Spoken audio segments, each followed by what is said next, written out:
Bienvenue, chers spectateurs, sur notre chaîne. Aujourd'hui, nous allons parler de l'affrontement brûlant entre Trump et la Chine. Mais avant de commencer, n'oubliez pas de nous soutenir en commentant, en vous abonnant, en partageant et en mettant un like. Aujourd'hui, nous allons explorer l'une des relations les plus cruciales de la géopolitique moderne, les États-Unis et la Chine, avec un accent particulier sur l'approche de Trump pour traiter avec ce géant asiatique. Des tarifs commerciaux au vol de propriété intellectuelle, les implications de leurs actions ont provoqué des ondes de choc à travers le monde. Alors, attachez vos ceintures et plongeons. Sous la présidence de Trump, les défis avec la Chine étaient multiples. L'un des problèmes les plus contentieux était le déficit commercial, les États-Unis important beaucoup plus de Chine qu'ils n'exportent. Cela a conduit à l'imposition de tarifs sur les biens chinois, auxquels Pékin a réagi par des tarifs de son côté. La situation a rapidement dégénéré, les deux parties imposant des milliards de dollars de tarifs sur les produits de l'autre. Un autre problème qui a attiré une attention significative était le vol de propriété intellectuelle. Trump et son administration ont accusé la Chine de voler la propriété intellectuelle américaine, y compris des brevets et des secrets commerciaux. Cela a conduit à un examen plus approfondi des entreprises chinoises opérant aux États-Unis, ainsi qu'à des appels à une plus grande protection de la propriété intellectuelle américaine. Les tensions géopolitiques étaient également en hausse, le différend en mer de Chine méridionale devenant un point de friction majeur. L'administration Trump était critique à l'égard des revendications territoriales de la Chine dans la région, et il y a eu plusieurs rencontres rapprochées entre des navires de guerre américains et chinois. La situation a été compliquée par les relations étroites de la Chine avec la Corée du Nord, que les États-Unis considèrent comme un État voyou. Malgré ces défis, l'administration Trump a également poursuivi un certain nombre d'efforts diplomatiques pour résoudre ces problèmes.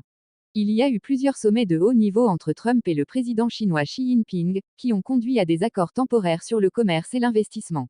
Cependant, ces accords étaient souvent de courte durée, et les tensions continuaient de couver juste sous la surface. L'un des événements les plus significatifs durant la présidence de Trump a été la guerre commerciale, qui a commencé en 2018. Les États-Unis ont imposé des tarifs sur plus de 250 milliards de dollars de biens chinois, ce qui a conduit à une période prolongée de tarifs de représailles de la part de Pékin.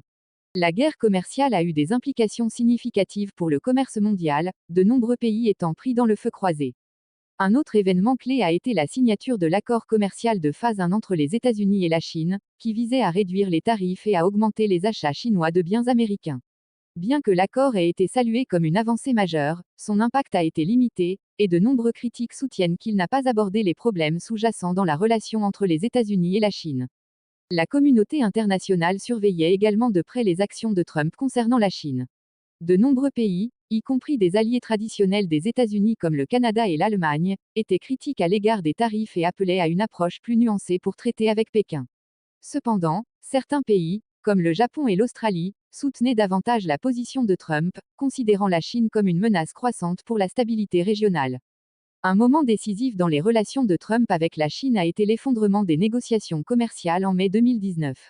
Les négociations avaient été en cours pendant plusieurs mois, mais un retournement de dernière minute de la part de la Chine sur plusieurs questions clés a conduit à l'effondrement des pourparlers.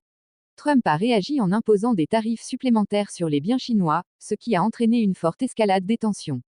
À la suite de cet effondrement, la relation entre les États-Unis et la Chine est devenue de plus en plus tendue. L'administration Trump a commencé à adopter une position plus belliciste envers la Chine, avec le secrétaire d'État Mike Pompeo et d'autres responsables dénonçant le bilan des droits de l'homme de Pékin et ses politiques expansionnistes en mer de Chine méridionale. Malgré ces tensions, il y a eu des conséquences significatives des actions de Trump concernant la Chine. La guerre commerciale a entraîné un changement dans les chaînes d'approvisionnement mondiales, de nombreuses entreprises cherchant à diversifier leurs opérations de fabrication en dehors de la Chine. Cela a eu des implications significatives pour des pays comme le Vietnam et le Mexique, qui ont connu une augmentation des investissements de la part d'entreprises cherchant à éviter la guerre commerciale. En ce qui concerne les implications plus larges pour les futures administrations et le commerce mondial, les actions de Trump vis-à-vis de la Chine se feront probablement sentir pendant des années.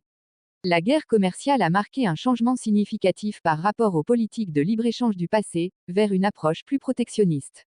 Cela pourrait avoir de grandes implications pour le commerce mondial, alors que les pays se tournent de plus en plus vers des accords bilatéraux et s'éloignent des accords multilatéraux comme l'OMC. Alors, que pensez-vous de l'approche de Trump envers la Chine ? A-t-il adopté une position suffisamment ferme sur le commerce et la propriété intellectuelle, ou est-il allé trop loin ?